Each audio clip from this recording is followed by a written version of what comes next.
ओम। एक पत्र मिला है सत्यव्रत मिश्रा,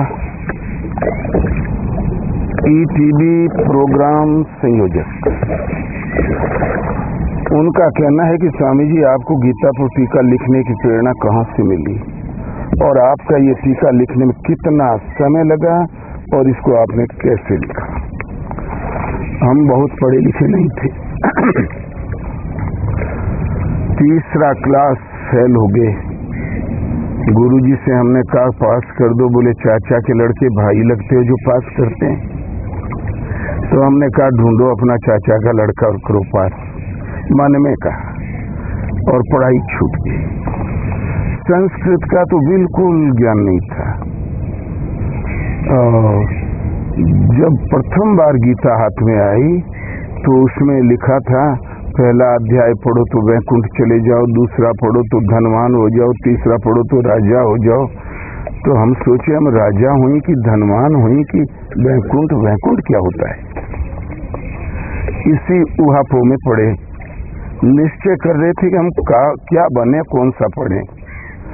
जब ये तो क्या गीता महिमा, किंतु उसमें जो शुद्ध गीता अलग से श्लोक लिखी हुई थी, जब उस पर दृष्टि पड़ी, हमने सोचा ये आधा पे आधा में आधा खे, लगता है लिखना भूल गया या कोई लिखने में प्रिंट दोष हुआ होगा। ये आधा क्यों लिखा? हमें कुछ दिन बाद जब बंसी आश्रम में आए तो आने के 3 साल बाद पता चला कि जो आधा ते आधा के त्वमक सरम परमम वेदितव्यम, आधा आधा ने तो माने आधा ते आ गया। पता चला कि यही है गीता। तो हम बोले हो गया बेड़ा पार, ये तो किसी जन्म में नहीं याद होगा।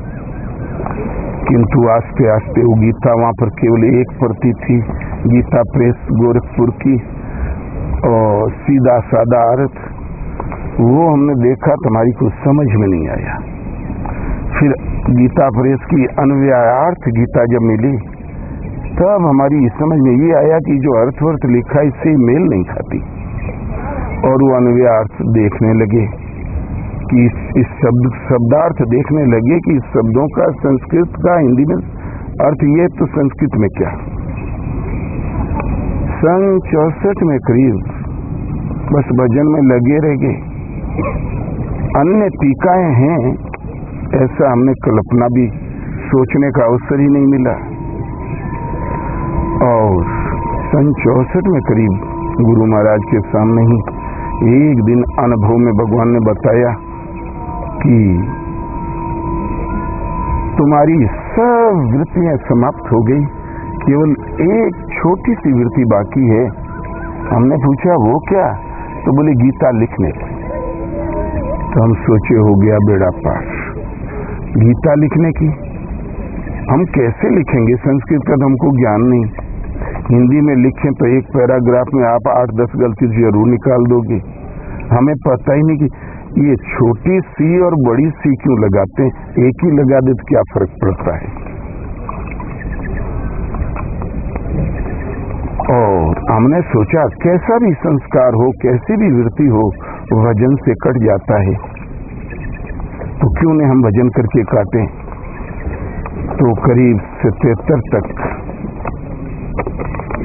65 से 77वां सन तक लगे ही रह गए, पागल बन के अपने चिंतन में की वृत्ति कट जाए। लेकिन फिर भी अपशुभन होता रह गया, इसकी प्रेरणा मिलती रह गई कि गीता लिखो। तब हमने सोचा कि जब केवल लिखने से वृत्ति कट जाती है तब तो बहुत बड़ा लाभ है, क्योंकि संसार में जन्म और मृत्यु का कारण वृत्ति है। वृत्ति सारूप्य मित्रत्व, योग से चित्त वृत्ति निरोधा। तो चित्त वृत्ति योग, चित्त की वृत्तियों का निरोध है। और वृत्ति केवल जो योग से कटती है, वो जो लिखने से कट जाए तब तो सौदा सस्ता। फिर हमने सोचा लिखें कैसे। तो उस समय शादियों का माहौल दौड़ रहा था, चल रहा था। भक्तों के बच्चों की शादियां हुई और टेप रिकॉर्डर दहेज में मिला। उस समय लोग मांग करते थे कि हमें दहेज में टेप रिकॉर्डर देना, क्योंकि नया प्रचलन था। टेप रिकॉर्डर लड़कों को मिला। हमने कहा यार इतने दिन तुम लोग बजा लियो, जरा लाओ तो हम भी देखें। 5-7 टेप रिकॉर्डर आ गए। बस हम गीता देख के बोलते चले गए, टेप होता चला गया। फिर उसको उतार लिया लोगों ने और बस लिपिबद्ध कर दिया। इसी का नाम है गीता। ऐसे ही हमने लिखी। इसको लिखने में करीब 1 वर्ष लगा और फिर बाद में जहां जहां भूल होती थी वहां भगवान सुधार दिया करते थे। बोले ऐसे नहीं ऐसा है, ऐसे नहीं ऐसा है। बस तो हमारा तो कुछ रहा ही नहीं। गीता लिखने में हमारा कोई श्रेय नहीं है। वो उन भगवान की अंतस प्रेरणा उसके द्वारा ही लिखती चली गई, लिख के सामने आ गई। तब लोगों ने कहा क्या ये तो बड़ी बढ़िया चीज है। तब हमारी समझ में आया कि लगता किसी काम, लोगों के काम की भी है। फिर एक इंस्पेक्टर पहुंचे महाराज, कई गीताएं इकट्ठी करके और इसको भी रख के हम लोगों ने 3-4 अफसरों ने अध्ययन किया। आपकी गीता भिन्न है और ये सीधा समझ में आने लायक साधना परक है, उपदेश है। तब हमने भी सोचा और किस किस की गीता। तब फिर तिलक विनोबा जी की भी आ गई। करीब करीब 5-7 गीताएं आ गई। शंकर भाष्य आ गया। तब हमने ये पढ़ा कि किस गीता में क्या लिखा है। गीता में भिन्नता, क्या विशेषता। अब तक जितनी भी टीकाएं हुई हैं उनमें ये स्पष्ट नहीं हुआ, स्पष्ट हुआ होगा लेकिन समझ में नहीं आया कि युद्ध क्या है, कर्म क्या है, वर्ण क्या है, यज्ञ क्या है, धर्म क्या है, भजन किसका करें, भजन कैसे करें। ये सब के सब समाधान यथार्थ गीता में अलग अलग स्पष्ट होते हैं। अर्जुन लड़ना नहीं चाहता था, रथ के पिछले भाग में दुबक के बैठ गया, गोविंद युद्ध नहीं करूंगा। उस हतप्रभ अर्जुन को मात्र कर्म की शिक्षा देकर भगवान ने कर्म को दृढ़ाया ही नहीं, उस पर चला दिया। युद्ध हुआ। यदि अर्जुन न लड़ता तो नहीं ये गीता होती ही नहीं। अरे जब तो उसको कर्म की शिक्षा दी और युद्ध हुआ, तो गीता की सारी वास्तविकता कर्म पर टिकी हुई है। कर्म को यदि हम नहीं समझ सके तो गीता समझ में कभी नहीं आएगी। इस यथार्थ गीता में कर्म क्या है और कर्म को ही 4 भागों में बांटा है। एक ही साधक की कर्म पथ पर कर्मोन्नत 4 सोपान है। एक ही साधक इस गीतोक्त नियत कर्म को समझकर कर्म सा शूद्र से वैश्य क्षत्रिय ब्राह्मणत्व की प्राप्ति करता है, उसे भी पार करके दर्शन स्पर्श स्थिति पाता है। कर्म पर गीता की व्याख्या टिकी हुई है, किंतु आज तक किसी टीकाकार ने ये स्पष्ट नहीं कहा कि कर्म क्या है, जिस वर्ण क्या है, जिस वर्ण ने भारत में दरार डाल दी। गीता की एक अर्धाली चातुर्वर्ण माया सिस्टम, 4 वर्ण भगवान ने बनाए मनुष्यों को बांट दिया। गीता की ये कर्म की समझ न आने से मनुष्यों को बांट दिया है। साधना के कर्मोन्नत 4 सोपान थे, उसको 4 मनुष्यों के बंटवारे कर दिए, विभाग कर दिए। किसी को परम पावन, क्योंकि ब्राह्मण तो परम पावन होता ही है, गीता में है, और किसी को अत्यंत दलित। समाज में टकराव पैदा हो गया। समाज को रोटी बेटी पानी भोजन वस्त्र सबको चाहिए, कुछ के लिए पहनने का अधिकार, कुछ के लिए नहीं। एक विकृति पैदा हो गई। ये सब एक अर्धाली की वजह से गीता में कि चातुर्वर्ण्यम मया सृष्टम, किंतु उन सब भ्रांतियों के इसमें एक साथ निवारण है। यदि गीता प्रकाश में आ जाए तो जनता जनमानस को वो लाभ है कि बीच में आई हुई एक भंवरीय छुआछूत जैसी भ्रांतियां, जाति पाति जैसी भ्रांतियां और धर्म के भ्रांतियां, वैसे जात से ठीक है, ये गौरव की बात है। पूर्वजों ने जो कीर्तिमान स्थापित किए थे उसी शुभ संदेश के द्वारा उन पवित्र आत्माओं के हम वंशधर हैं, इसलिए हम उनका नाम लेके बोलते हैं, वो हमारा गोत्र कहलाता है। ये ठीक है, ये उपाधियां हैं। कदाचित ये जातिगत उपाधियां समाप्त हो जाएगी तो आगे कोई नए प्रकार की उपाधियां खड़ी हो जाएंगी, लेकिन रहेंगी तो जरूर। कोई मिनिस्टर जब अपने पद से अलग हो जाता है, अलग हुए 20 साल हो गए, जब कभी मिलते हैं आपने पहचाना हम भूतपूर्व रेल मंत्री, शिक्षा मंत्री हैं, तो ये उपाधि पीछा कर रही है। सम्मान की प्यास है, ये सम्मान सामाजिक है, धर्म का मानदंड नहीं। इसलिए वर्ण योग साधना के कर्मोन्नत सोपान है, यज्ञ योग विधि है। उस योग विधि को कार्यान्वित करना, कार्य रूप देना कर्म है। कर्म ही हमारा धर्म है। एक ईश्वर ही सत्य है और उसे प्राप्त करने की जो निश्चित विधि है वो योग विधि यज्ञ है, और उसको कार्य रूप देना उसी को यज्ञ को ही कार्य रूप देना, अन्य कुछ नहीं। ये एक निश्चित है, इसलिए नियत कर्म है। ये कर्म सा उत्थान करते हुए ब्राह्मणत्व को पार करके ब्रह्म का दर्शन, यान तो ब्रह्म सनातन ब्रह्म में प्रवेश पा जाता है। गीता के अनुसार समाज को लाभ है कि लोग मांगते ही रहते हैं जहां तहां देवी देवताओं से, वस्तु तो मिलती है, भोगने में आती है, नष्ट हो जाती है, किंतु भगवान कृष्ण के अनुसार आर्त अर्थार्थी और जिज्ञासु तथा ज्ञानी 4 प्रकार के भक्त मुझे भजते हैं। आर्त माने दुख निवारण, दुख तो है संसार में, उसका निवारण। अर्थार्थी माने अर्थ माने धन समृद्धि संपत्ति, धन धान्य पुत्र इत्यादि समृद्धि चाहने वाला।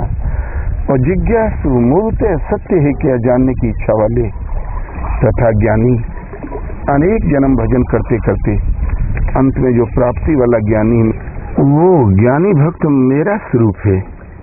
मैं उसमें हूं और वो मुझ में है। मुझे उठा दो, उससे बैठा दो, एक ही बात है। कबीर कहता है साधु को पानी की तरह होना चाहिए, सबकी प्यास मिटावे, सबको ताजगी दे।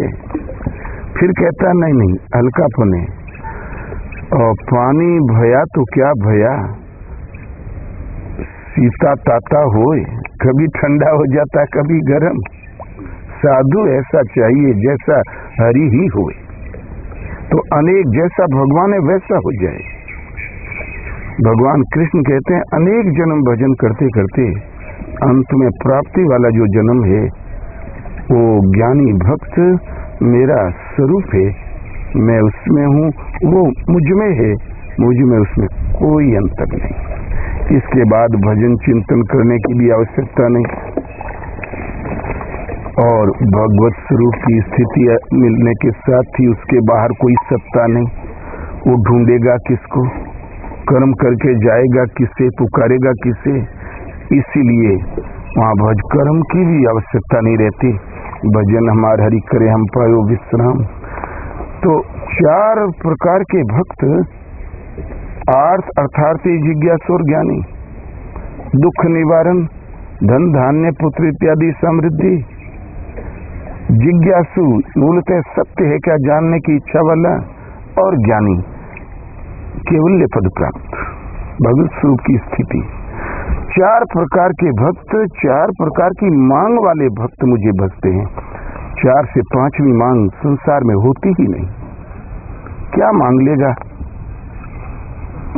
ऐश्वर्य मांग लेगा, इंद्र पद मांग लेगा, जन्नत मांग लेगा, और क्या मांग लेगा?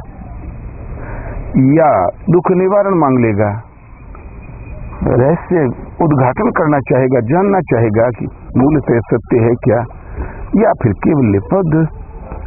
इसके अलावा पांचवी कोई मांग होती नहीं। मानव मात्र की सारी समस्याओं का समाधान है गीता। सारी मांग वो मांगते हैं और मैं देता हूं। यहां तक कि स्वर्ग तक की कामना कर लेते हैं मांगने वाले भी बड़े निगरघट। इतनी गाढ़ी भूख है कि स्वर्ग तक की कामना कर लेते हैं, आगे कुछ है उसके लिए भी सोचने लगते हैं। स्वर्ग तक को मांगते हैं, मैं उन्हें देता हूं, किंतु भोग समाप्त होते ही वो फिर गिर जाते हैं। स्वर्ग फिसल गया, वो फुटपाथ पर आ गए। तो स्वर्ग स्वल्प अंत दुखदाई, स्वर्ग भी बहुत थोड़ा और परिणाम में दुख का आरक्षण है तुम्हारे लिए। जब सिंहासन पे बैठे थे, सिंहासन नीचे से गायब हो गया, हम आगे धूल में, दुख नहीं होगा क्या? जो नश्वर है वो कभी शाश्वत नहीं होता। स्वर्ग एक ऐसी वस्तु है जहां आना जाना लगा है। और क्षीणे पुण्य मृतलोकम विसंति। पहले मानव की जब उत्पत्ति हुई तो स्वर्ग ही में रहता था। एक फल खा लिया तो ढकेल दिया जमीन पर, मतलब स्वर्ग से मनुष्य ढकेले जाते हैं। स्वर्ग तो नष्ट हो जाएगा, किंतु उस भक्त का कभी विनाश नहीं होगा। क्यों? कि उसने नियत विधि से मुझे भजा है। मेरे चिंतन में आरंभ का नाश नहीं। यदि कोई भक्त कुछ मांगता है, मांगना ही चाहिए। वो मेरा सच्चा भक्त है, उसे मुझसे ही मांगना चाहिए। मैं देता हूं, वस्तु भी मिलेगी। वस्तु का भोग जब तक पूरा नहीं होगा, वस्तु की आयु नहीं पूरी होगी, तब तक टिकना पड़ेगा। आयु पूरी ही वस्तु समाप्त। उस तो भोग वाला पीरियड खत्म, तब जहां साधन छूटा था वहीं से पुनः जागृत हो जाता है। फिर वो वही करता है, अनेक जन्म के परिणाम में वहां पहुंच जाता है जिसका नाम परम गति है, परम धाम है। अर्जुन, निश्चय पूर्वक ध्रुव सत्य जान, मेरा भक्त कभी नष्ट नहीं होता, अंत में मुझे प्राप्त होता है। तो ये जीवन बीमा है मानव का। गीता के अनुसार साधना, सत्य क्या पालन कैसे करें, और समझ कर यदि 2 कदम रखते बन गया तो इसमें आरंभ का नाश नहीं। जो चाहो मांगो मिलेगी, वस्तुएं मिलेगी और वस्तुएं खोती जाएंगी, क्योंकि उनकी तो आयु है। महल टूट गए, राजा महाराजा बिल्कुल साधारण घरों में निवास करने लगे। हरासो जरा बरासो बुताना, तब तक तो कुछ अंत दिन का रेस्ट हाउस है, 5 स्टार भोग लो, फिर वो तो गई ऐश्वर्य, तो नश्वर। किंतु मेरे पथ में आरंभ का नाश नहीं। इसलिए स्वल्पम मपस्य धर्मस्य त्रायते मैं तो भयात। इस धर्म का स्वल्प अभ्यास, 1 ग्राम नहीं 1 मिलीग्राम ही सही, स्वल्प अभ्यास महान जन्म मृत्यु के भय से उद्धार करने वाला होता है। अर्जुन, शिथिल प्रयत्न वाला साधक इसलिए भी परम श्रेय पाता है। इसलिए गीता लोक लाह परलोक निबाहु, लोक में लाभ जो चाहो उसकी आपूर्ति, और परम श्रेय की प्राप्ति, अविनाशी अभय पद की प्राप्ति। जन्म स्वर्ग छोटी चीज, ये स्वल्प है अंत दुख की खान, किंतु भगवत जो शाश्वत है, कण कण में व्याप्त है, ज्योतिर्मय है, उसका दर्शन स्पर्श और उसी में विलय,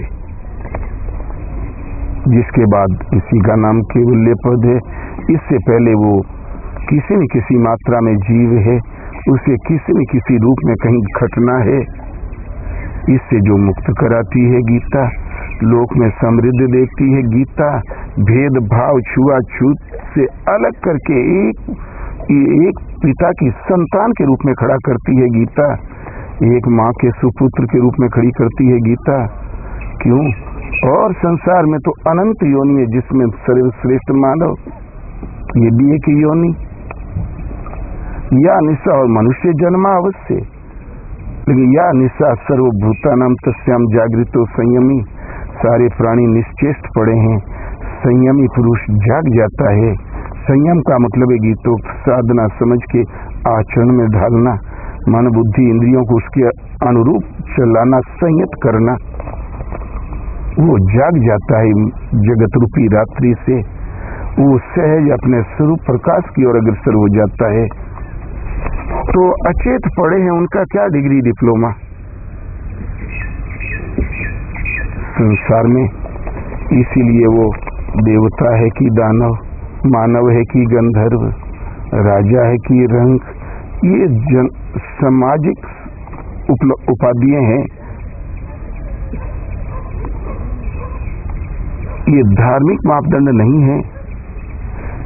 इसलिए इनमें लोग छोटे और बड़े, किसी को रोटी पानी दाल रोटी चलने लगी तो ऐंठ गया, न चलने लगी तो मनाने लगा।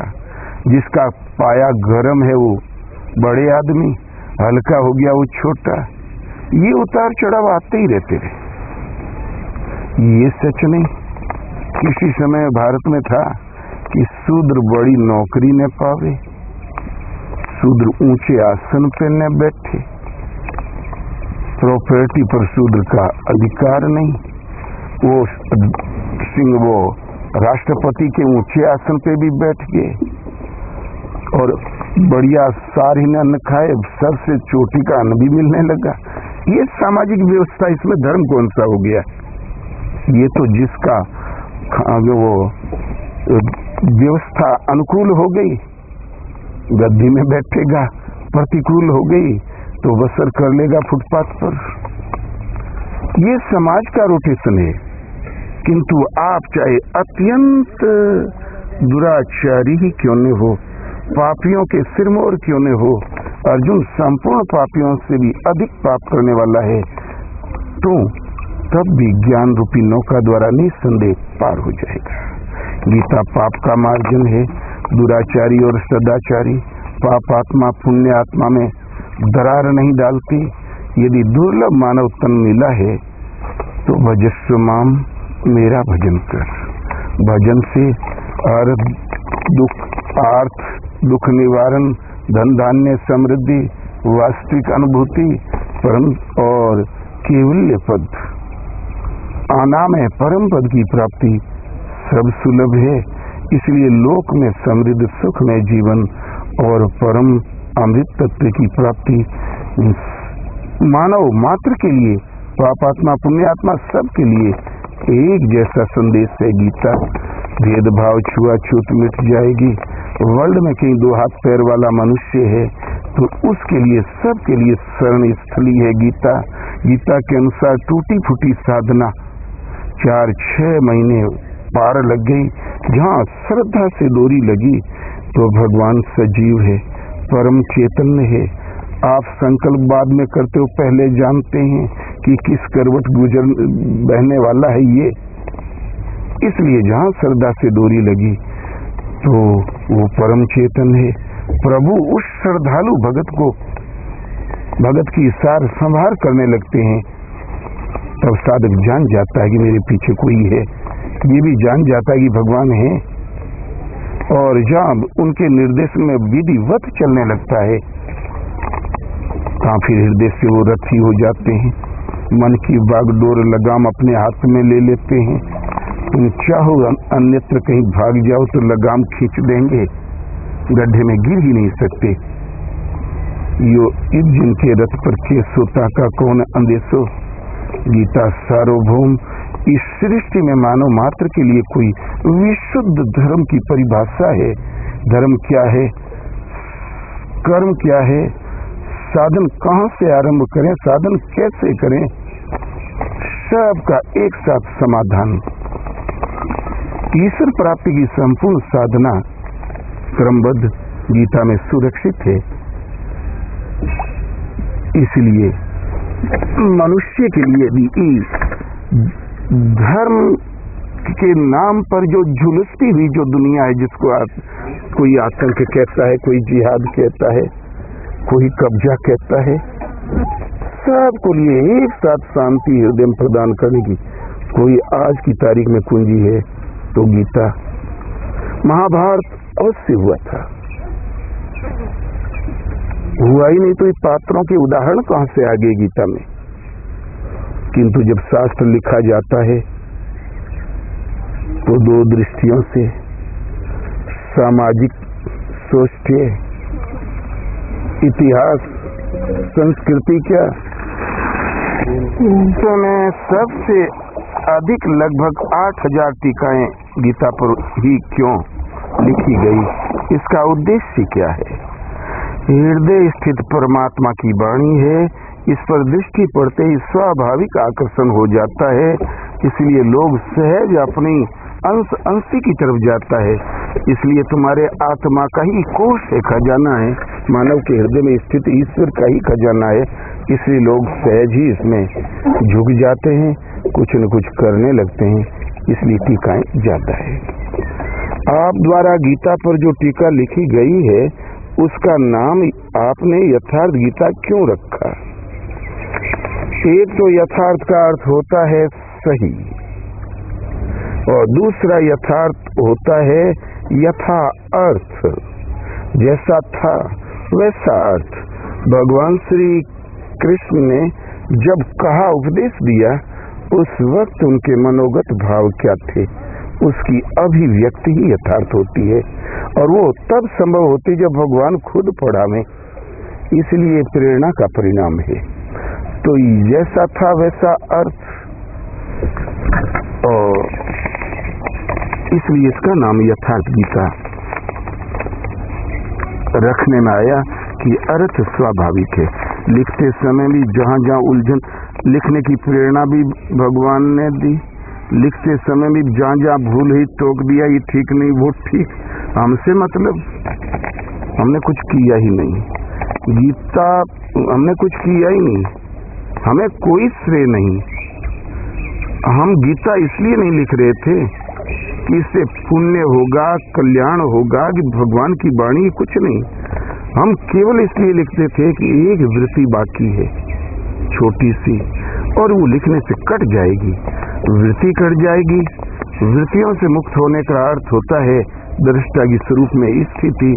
वृत्ति ही भगवान और हमारे बीच में एक रुकावट रोड़ा है, वृत्ति ही खत्म हो जाएगी, तब तो बड़ा सस्ता सौदा। हम अपनी वृत्ति को काटने के लिए उसमें लगे, और जब लिख गई तो भगवान से हमने पूछा, क्यों वृत्ति कटी कि नहीं? बोले अभी इंग्लिश में ट्रांसलेट। तो 3 बार ट्रांसलेट करवाया, जब तक सही नहीं उतरी तब तक लगे ही रही। फिर एक अंग्रेज सज्जन आए अमेरिका से, उनको कहीं गीता मिल गई थी काशी की होटल में, तो गीता का एड्रेस पढ़ के वो हमारे पास पहुंचे। पहले जगतानंद, वहीं का एड्रेस था उसमें जो काशी के पास है। फिर वहाँ उन लोगों ने बताया वो है हरिद्वार में, कुंभ में, तो सीधे पहुंचे हरिद्वार। और जहाँ वहाँ पहुंचे तो 1 घंटे पहले हम वहाँ से चल चुके थे, तो सीधे हरियाणा, तो सीधे वहाँ से पहुंचे हरियाणा, वहाँ भेंट हो गई। हमने कहा कैसी लगी? बोले महाराज भारत से जो कोई भी लेख जाते हैं अमेरिका में, भारत की विद्वानों के लिखे हुए, हम लोग अवश्य पढ़ते हैं, शायद कोई रास्ता मिले शांति का। किंतु अब तक जो कुछ हमने लेख पढ़े इधर से चलने वाले, उन सब से ये अच्छी भाषा है, मैं भली प्रकार समझ रहा हूँ। तब हमने समझ लिया कि इंग्लिश ट्रांसलेशन अब सही हो गया। उन्होंने एक बात कहा, बोले भारत की और क्यों मुखातिब हैं? बोले महाराज हम लोगों के यहाँ पैसा बहुत है, सब कुछ है, केवल संस्कृति नहीं है और भक्ति नहीं है। उस संस्कृति और भक्ति की तलाश में हम भारत आते हैं, इसीलिए आया हूँ। तो हमने कहा कि इसमें तो कैसेट बनना है, ऑडियो कैसेट। कोई शुद्ध बोलने वाले बहुत से परीक्षा में आए, लेकिन शुद्ध जमी नहीं। बोले मैं बोलूंगा। हम बोले आप भी बोल के बताइए जरा, देखें कैसी है भाषा। तो बोले हाँ हाँ जरूर। तुरंत वो बोल दिया 2-4 सेंटेंस। बॉम्बे गया, लोगों ने कहा अब तक जो इंटरव्यू आए उनमें सबसे अच्छा आपका है। तो हम बोले आप बोल सकते हैं। बोलिए क्या लेंगे? बोली ये हमारी सेवा होगी, हम कुछ नहीं लेंगे। 1 महीना टिक के और गीता पढ़ दिया। इंग्लिश में कैसेट्स बन गए, कैसेट हिंदी में भी है और इंग्लिश में भी, वो उन्हीं महानुभाव के बोले हुए। एक पैसा भी नहीं लिया, केवल हमें होटल में रहने का, तो वो तो खर्चा आता ही है, बड़े आदमियों के बड़े खर्चे। 1 महीने में 50,000 का बिल आया। वो साधारण बात थी, आपके लिए भारी हो, उनके लिए साधारण। और इसके बाद हमने भगवान से प्रार्थना निवेदन नहीं किया कि वृत्ति हमारी कटी कि नहीं। तो हम केवल अपनी वृत्ति काटने के लिए उलझे हुए थे। धर्म है तो महत्व होगा, तो कल्याण होगा, वो दृष्टि नहीं थी हमारे पास। लिखने में आ गई। अब लाखों जगह से टेलीफोन पत्र और जब आने लगे, लोग आके मिलने लगे, तब पता चला कि ये लोगों को हृदय को स्पर्श करती जा रही है। ये तो बाद में पता चला, और पहले हमें नहीं मालूम था किस गीता में क्या लिखा है, हमने देखा ही नहीं था। और सब महापुरुषों की वाणी एक ही है। समय समय जनजीवन के माहौल के अनुसार ही महापुरुष लोग उपदेश देते हैं, जितना सहन हो सके, हजम हो सके। इसलिए किन्हीं किन्हीं अंशों में सभी टीकाएं सही है। ठीक उस युग जमाने के पकड़ने की साधकों में वैसी क्षमता रही है, इसलिए वैसा बोले हैं सब सही। लेकिन ये स्पष्टीकरण है, लाग लपेट छोड़ के ज्यों का त्यों, क्योंकि उस समय न तो हमें समाज का ज्ञान था और नहीं इससे कुछ पुण्य प्रसारण होगा, यही ज्ञान था।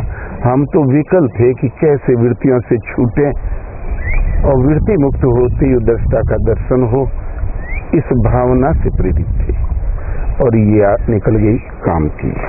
दूसरा प्रश्न तुम्हारा है, गीता जैसे क्लिष्ट विषय को आपने इतने सहज और सरल ढंग से किस प्रकार लिपिबद्ध कर दिया। तो हमने बताया कि इसमें हमें कोई श्रेय नहीं है। जहाँ जहाँ हम भूल करते थे वहाँ भगवान सुधरवा लिया करते थे, तो हमारा क्या। और यथार्थ गीता अन्य गीताओं की भिन्नता हमने बता ही दिया। क्या समाज में गीता को लेकर कोई भ्रांतियां हैं? अगर है तो वह क्या है, उससे दूर करने का उपाय क्या है? सबसे बड़ी भ्रांति तो ये है, गीता का जिसने नाम भी सुना वो इतना अवश्य जानता है कि महाभारत नाम का एक विशाल एक युद्ध हुआ था किसी समय, आज से 5,500 वर्ष पूर्व। उसमें अर्जुन नाम का एक दुर्धर्ष योद्धा कतरा गया था युद्ध से। तो उस हतप्रभ उस योद्धा को कर्म का उपदेश देकर युद्ध के लायक बनाया। युद्ध हुआ, उसी की प्रवेशिका है गीता।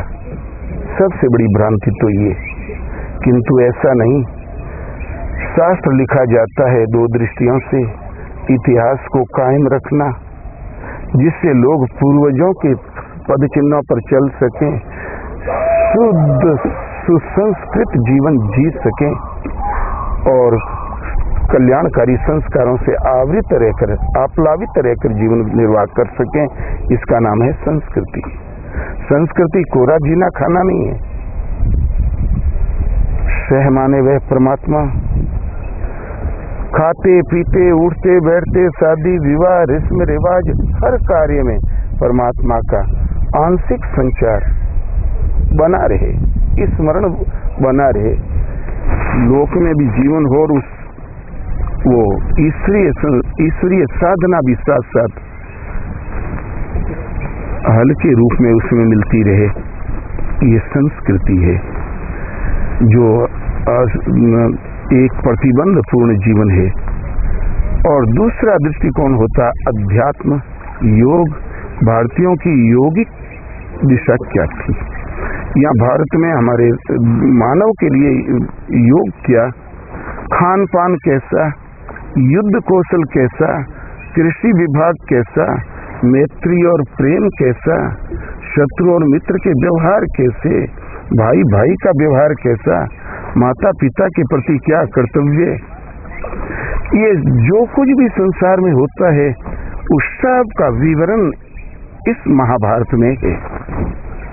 ये सुसंस्कृत जीवन और यहाँ की जो आविष्कार, उनका चित्रण, और इसी के बीच में इस भारत के इन आर्यों का मूल धर्म क्या है, इन आर्यों का यौगिक उत्कर्ष कैसा है, और ईश्वर दर्शन की विधि किस प्रकार, उसको भगवान के ही श्रीमुख से निश्चित वाणी गीता के रूप में संग्रहित कर दिया और एक अध्याय के रूप में रह गया, रख दिया, ताकि लोग समझ सकें कि ये आर्य, इन आर्यों का भारतीय इन जनजीवन में यौगिक प्रसारण, यौगिक साधना कैसी, जिससे परम तत्व का दर्शन और स्थिति मिलती है, वो क्रम कैसा, इसलिए वो एक अध्याय के रूप में छोटा सा रख दिया।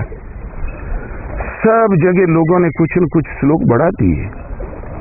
यक्ष ने 4 प्रश्न किए थे, किम आश्चर्यम, कै वार्ता, कै पंथा, कै मोदिता। किम आश्चर्य क्या है, वार्ता क्या है, प्रसन्न कौन है और रास्ता कौन है।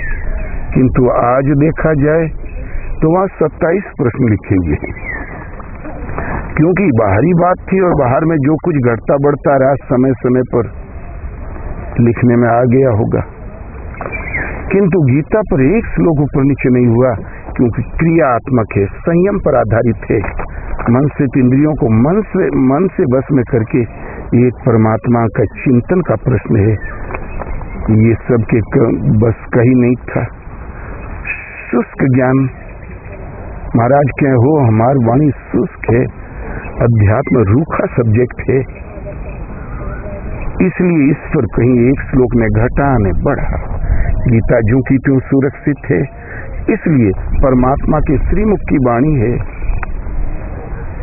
फिर अन्य शास्त्र के विस्तार में सोचने की क्या जरूरत है। इस प्रकार 7 श्लोकों में स्तुति करके गीता ही मानव का धर्म शास्त्र है, ये घोषणा करके वेद व्यास ने इसको बीच में दिया। जिन महापुरुष ने वेद लिखा, 4 भागवत और महाभारत, ब्रह्मसूत्र और गीता, लेकिन अंत में जब धर्म शास्त्र का जब सम्मान दिया तो वेदों को नहीं दिया। त्रिगुण विषया वेदा, वे तीनों गुणों तक ही प्रकाश करते हैं, आगे नहीं। वेदों को नहीं, वेद और लोकरीत वेदरीत दोनों से भरे हुए हैं। भागवत को नहीं, महाभारत को नहीं, ब्रह्मसूत्र को नहीं। जब खुल के शास्त्र का सम्मान दिया तो गीता को, क्यों कि गीता सुगीता कर्तव्य कि मन्ये शास्त्र संग्रह है या स्वयं पद्मनाभ से मुख पद्माद विनिश्चिता। गीता भली प्रकार मनन करके हृदय में धारण करने योग्य है। क्यों? पद्मनाभ भगवान के श्रीमुख की वाणी है, सीधा प्रसारण है, अपरुषेय वाणी है। फिर अन्य शास्त्र के विस्तार में सोचने की क्या जरूरत है कि मन्ये शास्त्र संग्रह है, जब स्वयं परमात्मा के ही श्रीमुख से सीधा प्रसारण है। फिर अन्य शास्त्रों के पचड़े में पढ़ने की क्या जरूरत है? क्यों मानवकृत बुद्धि के उन्माद में उलझते हो? इसलिए शास्त्र है कि भगवान के श्रीमुख का सीधा प्रसारण है। ये ज्वलंत है, जागृत है। यथार्थ गीता देखो, इसके अनुसार 3-4 आवर्ती कर लोगे, समझ में आ जाएगा कि भजन कैसे किया जाता है, सत्य क्या है, पालन कैसे करें। और जहां श्रद्धा पूरी हृदय से आप लगे तो आपके और आत्मा के बीच में जो पर्दा पड़ा है माया का, मलावरण विक्षेप का जहाँ हल्का हुआ तो फिर आत्मा से ही जागृत होकर भगवान पढ़ाने लगेंगे, उठाएंगे, बैठाएंगे, जगाएंगे, कहेंगे उठ बैठ कर भजन। सब दृष्टि देखते हुए यहाँ विकास देखते